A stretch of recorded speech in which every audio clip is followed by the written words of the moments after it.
Hi students, welcome to the first PUC Computer Science online class. Myself Umesh, your Computer Science lecturer. We are in the chapter of problem solving methodology students. So now ಯಾವ chapter ಅಲ್ಲಿ ಇದೀವಿ ಅಂತಂದ್ರೆ problem solving methodology class number 2. Note this point students, class number 2 students. In the previous class, we had discussed about the definition of problem solving methodology and some techniques to solve a particular problem. We have finished some techniques also students. The point number 1, problem definition. Point number 2, problem analysis. The point number 3, designing tools, algorithm and flow chart. ನಾವು algorithm and flow chart point ಅಲ್ಲಿ algorithm ನ discuss ಮಾಡ್ತಾ ಇದ್ವಿ students.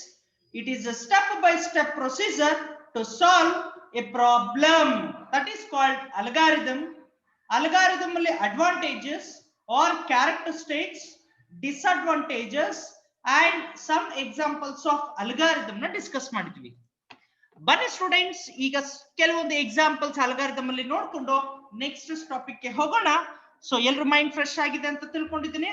Fresh ಆಗಿಲ್ಲ ಅಂತಂದ್ರೆ immediate fresh ಮಾಡ್ಕೋಬೇಕು students, because this is your interesting subject computer science.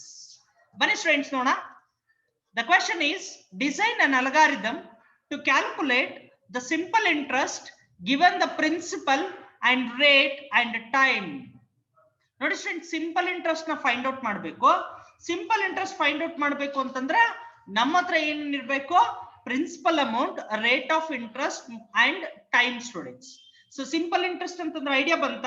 ಬಡ್ಡಿ ವ್ಯವಹಾರ ಸ್ಟೂಡೆಂಟ್ಸ್. ಬಡ್ಡಿ ಹೆಂಗ್ ಕ್ಯಾಲ್ಕುಲೇಟ್ ಮಾಡೋದು ಅಂತ ಜ್ಞಾಪಕ ಇದೆಯಾ? ನಮ್ಮ ಹತ್ರ ಒಂದು ಫಾರ್ಮುಲಾ ಇದೆ ಸ್ಟೂಡೆಂಟ್ಸ್, ವೆರಿ ಸಿಂಪಲ್, PTR/100. ನೆನಪಿದ್ಯಾ? ಇಲ್ಲಿದೆ ನೋಡಿ ನಿಮ್ಮ PTR/100. ಆ PTR/100 ನ ನಾವಿಲ್ಲಿ ಡಿಫರೆಂಟ್ ಆಗಿ ಬರೀತೀವಿ. ಹೇಗೆ ನೋಡಿ, ಸ್ಟೆಪ್ 1 ಸ್ಟಾರ್ಟ್, ನಮಗೆ ಗೊತ್ತಿದೆ start to stop common. Step number 2 input P, T, R. P ಅಂತಂದ್ರೆ ಪ್ರಿನ್ಸಿಪಲ್ ಅಮೌಂಟ್ ಅಂತ, T ಅಂತಂದ್ರೆ ಟೈಮ್ ಅಂತ, R ಅಂತಂದ್ರೆ ರೇಟ್ ಆಫ್ ಇಂಟ್ರೆಸ್ಟ್ ಅಂತ ಹೇಳಿ. ಬಹಳ ಚೆನ್ನಾಗಿ ಅರ್ಥ ಮಾಡ್ಕೊಳ್ಳಿ. PTR ಅಂತ ವೇರಿಯೇಬಲ್ಸ್ ನ ತಗೊಂಡಿದೀವಿ. ವೇರಿಯೇಬಲ್ಸ್ 3 ತಗೊಂಡಿದೀವಿ.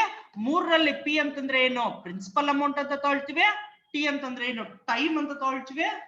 R ಅಂತಂದ್ರೆ ರೇಟ್ ಆಫ್ ಇಂಟ್ರೆಸ್ಟ್ ಅಂತ ಕನ್ಸಿಡರ್ ಮಾಡಿ. ಸ್ಟೆಪ್ ನಂಬರ್ 3 ನಿಮ್ಮ ನಾರ್ಮಲ್ ಫಾರ್ಮುಲಾ ಹಾಕಿ. SI ಅಂತಂದ್ರೆ ಇಲ್ಲೇ ಇದೆ ನೋಡಿ, simple interest, P into T into R brackets ಹಾಕಿದೀವಿ ಸ್ಟೂಡೆಂಟ್ಸ್, ಡಿವೈಡೆಡ್ ಬೈ 100.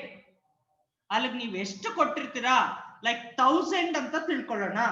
ಒಂದು ತಿಂಗಳಿಗೆ 10% ಅಂತ ತಗೊಳ್ಳೋಣ. 1000 into 1 into 10 divided by 100 hockey students. ಆಗ ನಿಮ್ಗೆ ಏನ್ ಬರುತ್ತೆ? 100 ಅಂತ ಬರುತ್ತೆ.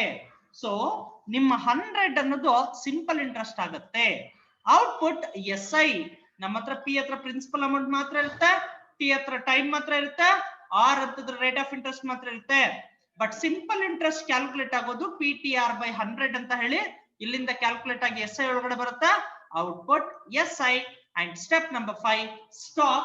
This is the procedure to write algorithm to find simple interest students. To find simple interest. But students, next concept ನೋಡೋಣ.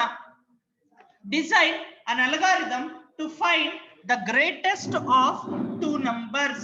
ಅವರೇ ಕೊಟ್ಬಿಟ್ಟಿದ್ದಾರೆ x, y ಅಂತ ಹೇಳಿ. ಅವರೇ ಕೊಟ್ರೆ ಅದೇ ವೇರಿಯೇಬಲ್ಸ್ ನ ಯೂಸ್ ಮಾಡಿ ಸ್ಟೂಡೆಂಟ್ಸ್. ಕೊಟ್ಟಿಲ್ಲ ಅಂತಂದ್ರೆ ನಮ್ಗೆ ಯಾವ್ದು ಬೇಕೋ ಅದು ಹಾಕೋಬಹುದು. ಸರ್ X ಅಂಡ್ Y ಮಾತ್ರ ಇರ್ಬೇಕಾ? ಆತರ ಏನಿಲ್ಲ. AB ಇರ್ಬೋದು, MN ಇರ್ಬೋದು, OP ಇರ್ಬೋದು, QX ಇರ್ಬೋದು. ನಿಮ್ಗೆ ಯಾವ್ದು ಬೇಕೋ ಅದನ್ನ ಆಲ್ಫಾಬೆಟ್ಸ್ ಆಗಿ ತಗೊಳ್ಳಿ. ನಾವು ಅದನ್ನ ವೇರಿಯೇಬಲ್ಸ್ ಅಂತ ಕರಿತೀವಿ. ಬಹಳ ಚೆನ್ನಾಗಿ ಅರ್ಥ ಮಾಡ್ಕೊಳ್ಳಿ. ಇಲ್ಲಿ ಕ್ವಶನ್ ಅಲ್ಲೇ X, Y ಕೊಟ್ಟಿದ್ದಾರೆ, ಅದನ್ನ ಕನ್ಸಿಡರ್ ಮಾಡ್ಕೊಂಡೇ ಮಾಡ್ಕೊಳ್ಳಿ ಸ್ಟೂಡೆಂಟ್ಸ್. ನೋಡಿ ಸ್ಟೂಡೆಂಟ್ಸ್, ತುಂಬಾ ಸಿಂಪಲ್. Step 1 start. ಸ್ಟೆಪ್ 2 ಈಗ ನಾವು 2 ನಂಬರ್ಸ್ ಗ್ರೇಟರ್, ಇಲ್ಲ X ಗ್ರೇಟರ್ ಇಲ್ಲ Y ಗ್ರೇಟರ್. ನಮ್ಗೆ ಎಷ್ಟು ಸಿಚುವೇಶನ್ಸ್ ಬರುತ್ತೆ? ಇಲ್ಲ X Y ಗಿಂತ ಗ್ರೇಟರ್ ಆಗಿರ್ಬೇಕು, ಇಲ್ಲ Y X ಗಿಂತ ಗ್ರೇಟರ್ ಆಗಿರ್ಬೇಕು, ಇಲ್ಲ ಅಂತಂದ್ರೆ X and Y both are equal ಆಗಿರ್ಬೇಕು. ನೋಡಿ ಸ್ಟೂಡೆಂಟ್ಸ್, ಅದನ್ನೇ ಫೈಂಡ್ ಔಟ್ ಮಾಡ್ತೀವಿ. ಇಫ್ ಕಂಡೀಷನ್ ಯೂಸ್ ಮಾಡ್ತಿದ್ವಿ. ಇಫ್ X ಏನಾದ್ರೂ Y ಗಿಂತ ಗ್ರೇಟರ್ ಆಗಿದ್ರೆ, ಸಿಂಬಲ್ ನೋಡಿ, ಅಬ್ಸರ್ವ್ ಮಾಡಿ ಸ್ಕ್ರೀನ್. ಎಕ್ಸ್ ವೈ ಗಿಂತ ಗ್ರೇಟರ್ ಆದ್ರೆ ಔಟ್ಪುಟ್ ಕೊಟ್ಬಿಡ್ತೀವಿ ಏನಂತ ಎಕ್ಸ್ ಅಂತ ಅಂದ್ರೆ ಎಕ್ಸ್ ಗ್ರೇಟರ್ ಅಂತ. ಎಲ್ಸ್ ಇಫ್ ಇಲ್ಲ ಈ ಕಂಡೀಷನ್ ಅಲ್ಲ, ಏನು ವೈ ಎಕ್ಸ್ ಗಿಂತ ಗ್ರೇಟರ್ ಇದೆ ಅಂತಂದ್ರೆ ಔಟ್ಪುಟ್ ವೈ ಕೊಟ್ಬಿಡ್ತೀವಿ ಸ್ಟೂಡೆಂಟ್ಸ್. ಏನಂತ ಕೊಡ್ತೀವಿ ಔಟ್ಪುಟ್ ವೈ. ಎಲ್ಸ್ ತಗೊಳ್ಳಿ ಸ್ಟೂಡೆಂಟ್ಸ್, ಇಲ್ಲ ಇವೆರಡೂ ಅಲ್ಲ ಅಂತಂದ್ರೆ ನಮ್ಗಿರೋದು ಒಂದೇ ಚಾಯ್ಸ್, ಏನದು X and Y are equal. End if ಏನ್ ಸ್ಟಾರ್ಟ್ ಮಾಡಿದಿರಾ ಅದನ್ನ ಎಂಡ್ ಮಾಡ್ಕೊಳ್ಳೆ. ಸ್ಟೆಪ್ ನಂಬರ್ 6 ಸ್ಟಾಪ್ ಕೊಡಿ ಸ್ಟೂಡೆಂಟ್ಸ್. ಬಹಳ ಸಿಂಪಲ್, ಮತ್ತೊಮ್ಮೆ ಎಕ್ಸ್ಪ್ಲೇನ್ ಮಾಡ್ತಾ ಇದೀನಿ ನೋಡಿ. Design an algorithm to find the greatest of two numbers concept ಅಲ್ಲಿ ಇದೀವಿ. They are already given X comma Y students. Step number 1 is start. Step number 2 is input x comma y. We are taking input from the user, that is called x and y. You should imagine one value students. x ಗೆ ಒಂದು value ನ imagine ಮಾಡ್ಕೊಳ್ಳಿ, y ಗೆ ಕೂಡ ಒಂದು value ನ imagine ಮಾಡ್ಕೊಳ್ಳಿ. If x is greater than y, then give output x. ಅಲ್ಲಿಗೆ if ಇದು ಕಂಡೀಷನ್ 1 ಅಂತ. ಇವನು ಒಬ್ಬ ಸಕ್ಸಸ್ ಆದ್ರೆ ಇವ್ರು ಯಾರು ಬರಲ್ಲ ಸ್ಟೂಡೆಂಟ್ಸ್, ನೆನ್ಪಿಟ್ಕೊಳ್ಳಿ. ಈ ಮೂರು ಕಂಡೀಷನ್ ಅಲ್ಲಿ ಯಾವ್ದಾದ್ರು ಒಂದು ರನ್ ಆಗುತ್ತೆ. ಎಕ್ಸ್ ಏನಾದ್ರೂ ವೈ ಗಿಂತ ಗ್ರೇಟರ್ ಆಗಿದ್ರೆ ಔಟ್ಪುಟ್ ಎಕ್ಸ್ ಆಗುತ್ತೆ. ಎಲ್ಸ್ ಇಫ್ ಈ ಕಂಡೀಷನ್ ಫೇಲ್ಯೂರ್ ಆದ್ರೆ ಮತ್ತೆ ಚೆಕ್ ಮಾಡ್ತೀವಿ, ವೈ ಎಕ್ಸ್ ಗಿಂತ ಗ್ರೇಟರ್ ಆಗಿದೆಯಾ ಆದ್ರೆ output Y. So remaining conditions become false, ಅವ್ರನ್ನ ಬಿಟ್ಬಿಡ್ತೀವಿ. ಎಲ್ಸ್ ಇವ್ರಿಬ್ರು ಅಲ್ಲ, ಅಲ್ಲಿಗೆ ಅವ್ರಿಬ್ರು ಅಲ್ಲ ಅಂತಂದ್ರೆ ಏನ್ ಅರ್ಥ, output X and Y are equal ಅಂತ ಕೊಡ್ತೀವಿ. So this is the way to write algorithm to find the greatest of two numbers. Idea ಬಂತ ಸ್ಟೂಡೆಂಟ್ಸ್? ಲಾಸ್ಟ್ ಸ್ಟೆಪ್ ಸ್ಟಾಪ್ ಆಗಿರುತ್ತೆ. ಸೊ ನೋಡಿ students, the next concept. Yes observe ಮಾಡಿ, screen observe ಮಾಡಿ. Analysis of algorithm. ನಿಮ್ಮ algorithm analysis ನ ತಗೊಂಡ್ರೆ ಹೇಗಿರುತ್ತೆ ಅಂತ. When we analyse an algorithm depends on input data. ಆ ಅನಾಲಿಸಿಸ್ ನ ನಾವು ಫೈಂಡ್ ಔಟ್ ಮಾಡ್ಬೇಕು ಅಂತಂದ್ರೆ ಅದು ಯಾರ ಮೇಲೆ ಡಿಪೆಂಡ್ ಆಗಿರುತ್ತೆ, ಇನ್ಪುಟ್ ಡೇಟಾ ಮೇಲೆ ಡಿಪೆಂಡ್ ಆಗಿರುತ್ತೆ. ದೇರ್ ಆರ್ ತ್ರೀ ಕೇಸಸ್ ಇರುತ್ತೆ. 3 ಕೇಸಸ್ ಅಲ್ಲಿ ಅನಾಲಿಸಿಸ್ ಮಾಡ್ತೀವಿ. The point number 1 best case, the point number 2 average case, the point number 3 worst case. Best case, average case, worst case. Best case ಅಂದ್ರೆ ಏನ್ sir? The amount of data a program may be taken on best input data. So ಒಂದು best input data ಸಿಕ್ಕಿದಾಗ ಅದರ amount of time ನ ನಾವು best case ಅಂತ ಕರಿತೀವಿ. Next average case, same to same, the amount of time a program may be taken on average input data. Average input data ಮೇಲೆ ತಗೊಳ್ಳುವಂತ time ನ ನಾವು ಆವರೇಜ್ ಕೇಸ್ ಅಂತ ಕರಿತೀವಿ. The last one worst case students, the amount of data a program may be taken on worst input data. ಅಂದ್ರೆ worst input data ಮೇಲೆ ತಗೊಳ್ಳುವಂತಹ time ನ ನಾವಿಲ್ಲಿ worst case ಅಂತ ಕರಿತೀವಿ.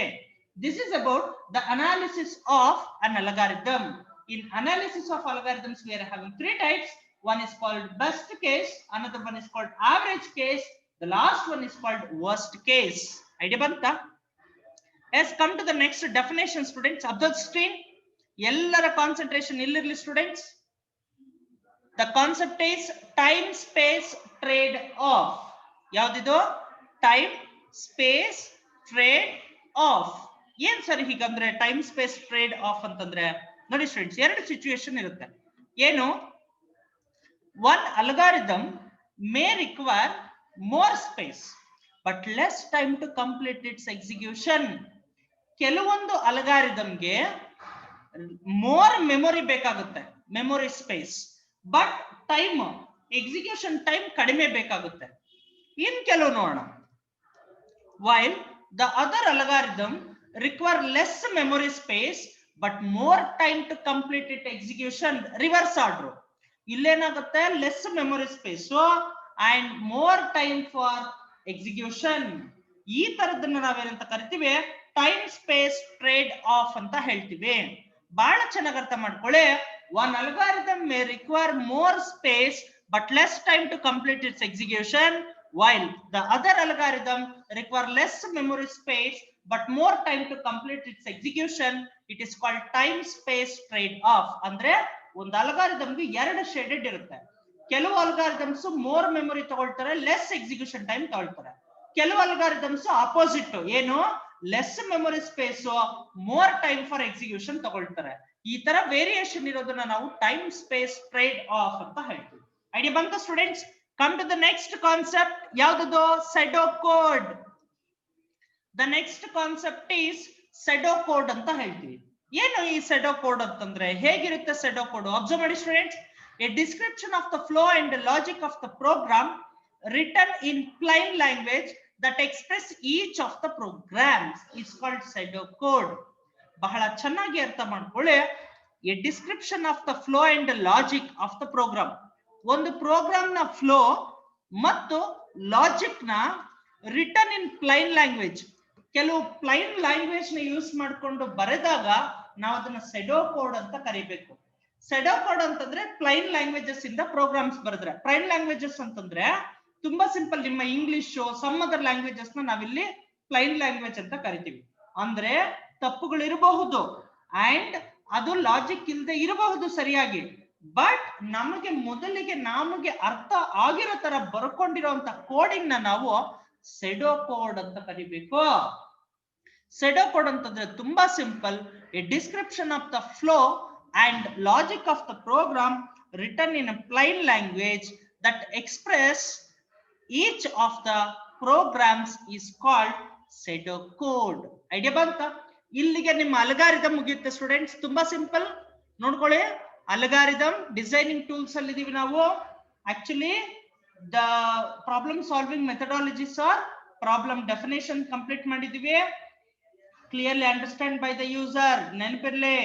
ನೆಕ್ಸ್ಟ್ ಯಾವುದು? Problem analysis ಓದಿದೀವಿ.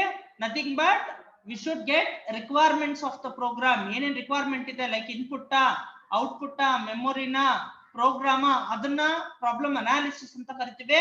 Next step designing tools ಅಲ್ಲಿ ಇದೀವಿ. Designing tools ಅಲ್ಲಿ 2 types, algorithm and flow chart. ಈಗ ನಾವು ಕಂಪ್ಲೀಟ್ ಮಾಡಿರೋದು ಅಲ್ಗಾರಿದಮ್. ಬನ್ನಿ ಸ್ಟೂಡೆಂಟ್ಸ್ ನೆಕ್ಸ್ಟ್ ಕಾನ್ಸೆಪ್ಟ್ ನೋಡೋಣ. That is called flow chart. ನಾನು ಎಸ್ಟರ್ಡೇನೆ ಹೇಳಿದ್ದೆ. ಏನು?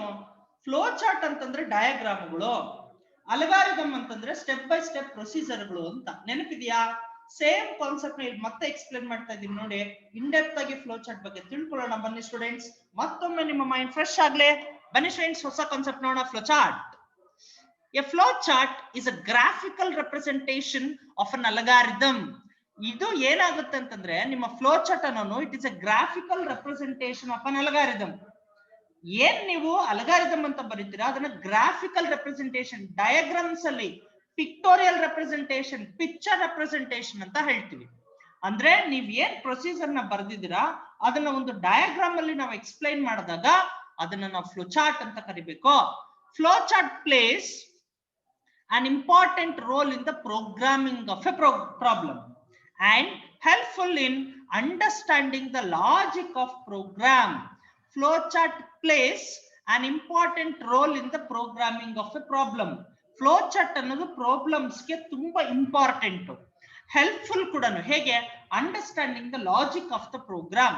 ನಮ್ಮ ಪ್ರೋಗ್ರಾಮ್ ನ ಲಾಜಿಕ್ ನ ಅಂಡರ್ಸ್ಟ್ಯಾಂಡ್ ಮಾಡ್ಕೊಳ್ಳೋದಕ್ಕೆ ಫ್ಲೋಚಾರ್ಟ್ ಬಹಳ ಯೂಸ್ ಆಗುತ್ತೆ.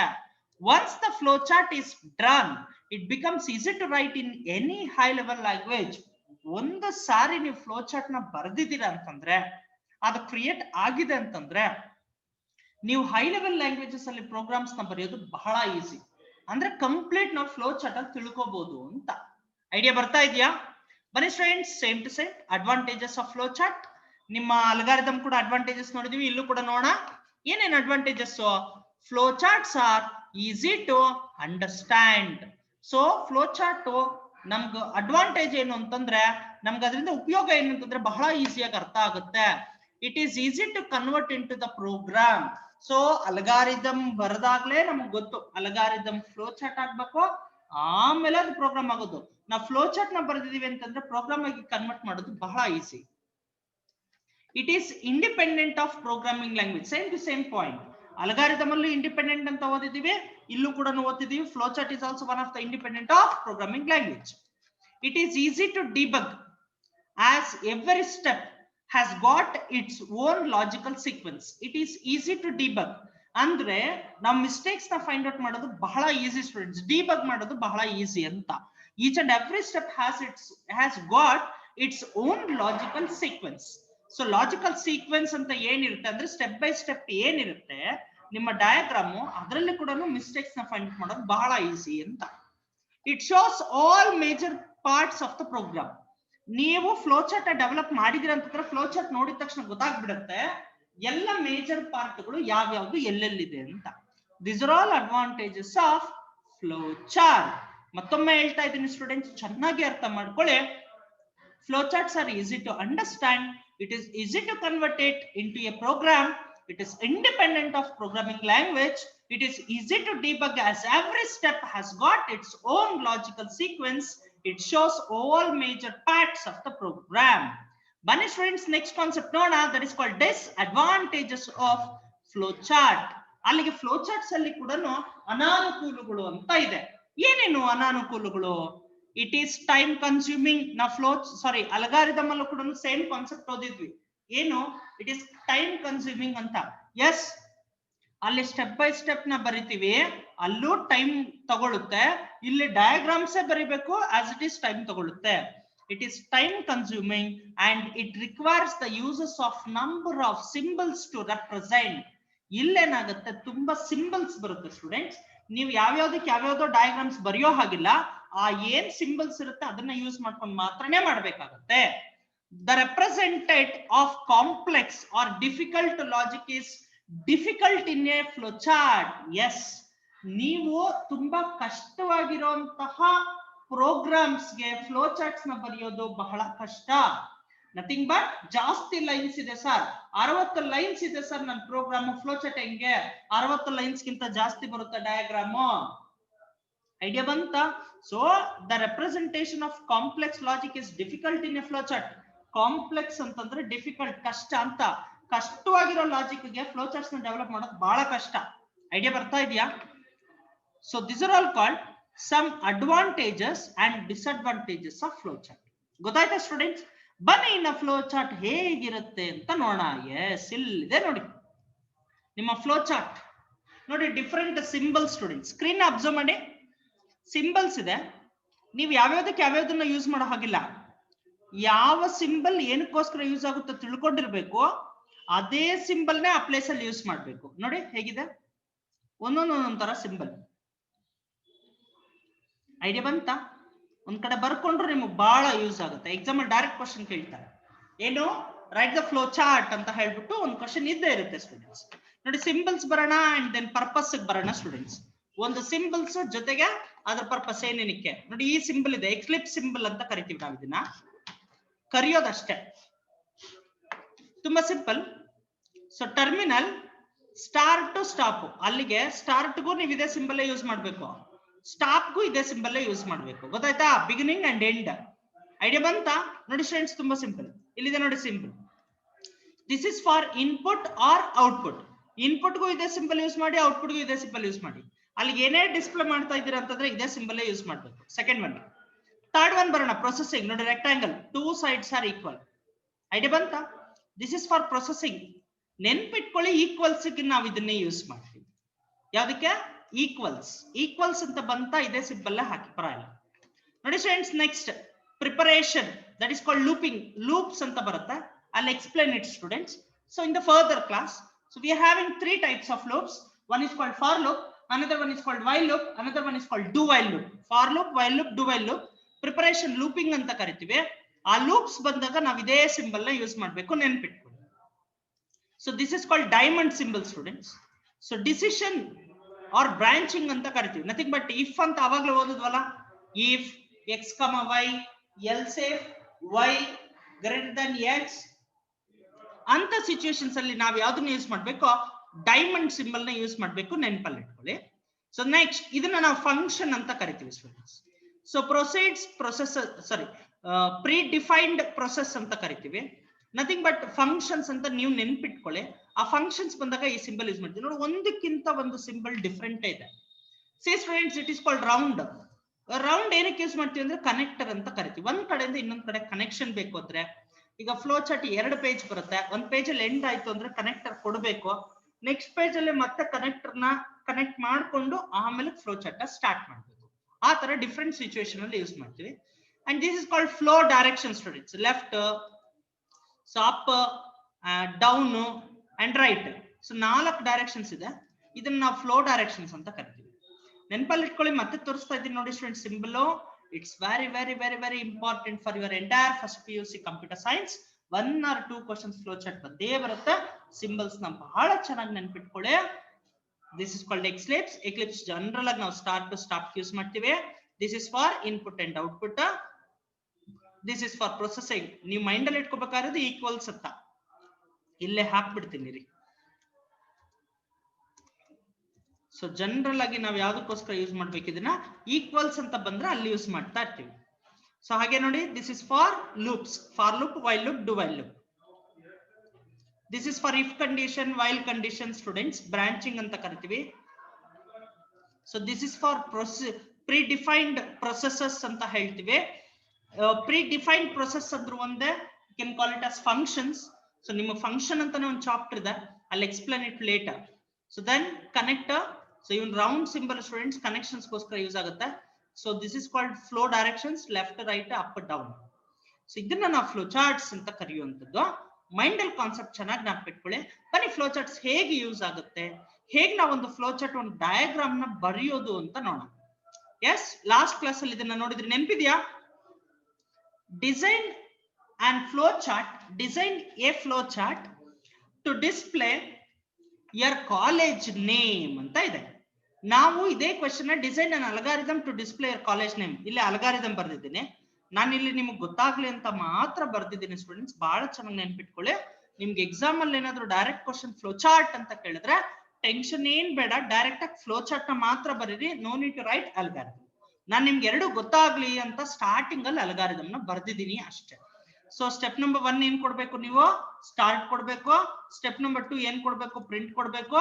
ಅಲ್ಲಿ ಡಬಲ್ ಕೋಟ್ಸ್ ಒಳಗಡೆ ಏನ್ ಕೊಡ್ತಾ ಇದೀರಾ, ದ ಗೋಲ್ಡನ್ ಗೇಮ್ಸ್ ಕಾಲೇಜ್ ಅಂತ ಕೊಡ್ತಾ ಇದೀರಾ. So then step number 3 stop. ಬನ್ನಿ ಸ್ಟೂಡೆಂಟ್ಸ್, ಫ್ಲೋ ಚಾರ್ಟ್ ಹೇಗಿರುತ್ತೆ. ಎಸ್, ನಿಮ್ಗೆ ಗೊತ್ತು, ಸ್ಟಾರ್ಟ್ ಗೆ ಒಂದು ಸಿಂಬಲ್ ಇದೆ ಸ್ಟಾರ್ಟ್, ಅದೇ ಸಿಂಬಲ್ ನ ಸ್ಟಾರ್ಟ್ ಅಂತ ಕೊಟ್ಟಿದ್ದೀನಿ. ಡೌನ್ ನಿಮ್ಮ ಒಂದು ಫ್ಲೋ ಡೈರೆಕ್ಷನ್ ನ ಕೊಟ್ಟಿದ್ದೀನಿ. ಔಟ್ಪುಟ್ ಸಿಂಬಲ್ ನ ಹಾಕಿದ್ದೀನಿ, ಗೋಲ್ಡನ್ ಗ್ಲಿಮ್ಸ್ ಕಾಲೇಜ್ ಅಂತ ಕೊಟ್ಟಿದ್ದೀನಿ. ನೆನ್ಪಿರ್ಲಿ ನೋಡಿ ಫ್ಲೋ ಚಾರ್ಟ್. ಅದಾಗೋದ್ಮೇಲೆ ಸ್ಟಾಪ್ ಇದೆ, ಅಗೈನ್ ಒಂದು ಆರೋ ಮಾರ್ಕ್ ಕೊಟ್ಟಿದ್ದೀನಿ, nothing but flow direction, again stop. This is called flow chart. ಹೀಗೆ ಬರೀಬೇಕು, nothing but write the symbol and write the according name and close it students. So you should always follows the flow directions also. So ನಿಮ್ಮ ಹತ್ರ 4 flow directions, 4 ಡೈರೆಕ್ಷನ್ಸ್ಗೂ 4 ಇರುತ್ತೆ. 4ರಲ್ಲಿ ಅಲ್ಲಿ depends upon the situation. You should select any one flow direction and you should use it, students. So you should always start with the start symbol. So the question is display your college name. So start symbol and start, down flow direction, and then output symbol. And I was wrote already the Golden Gleams College. So that again down flow direction, and you should maintain again stop symbol, and you should write the name of the stop. Idea banta? So ಇದನ್ನ ನಾವು flow chart ಅಂತ ಕರೆಯುವಂಥದ್ದು. ಬನ್ನಿ students, ಇನ್ನೂ ಒಂದು flow chart ನೋಡೋಣ. Easy ಇದೆ ಅಲ್ಲ, ಅಲ್ಲಿ ಅಲ್ಗಾರಿದಮ್ ಈಸಿ ಆಯ್ತು, ಫ್ಲೋ ಚಾರ್ಟ್ ಈಸಿ ಆಯ್ತು. ನೋಡಿ, again design a flow chart to display your mother and father name, same to same. Kaveri Raghavendra ಅಂತ ಇದೆ.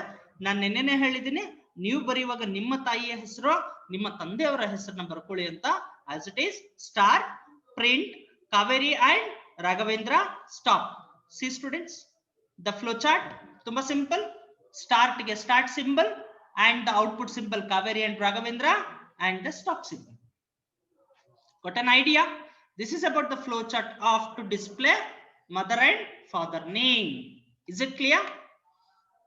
ಗೊತ್ತಾಯ್ತಾ ಎಲ್ರಿಗೂ? ಈಸಿ ಇದೆಯಾ ಫ್ಲೋ ಚಾರ್ಟ್, ಬರಿಬೋದಾ? ಬನ್ನಿ ಸ್ಟೂಡೆಂಟ್ಸ್, ಇನ್ನೊಂದು ಎಕ್ಸಾಂಪಲ್ ನೋಡೋಣ. Design an algorithm.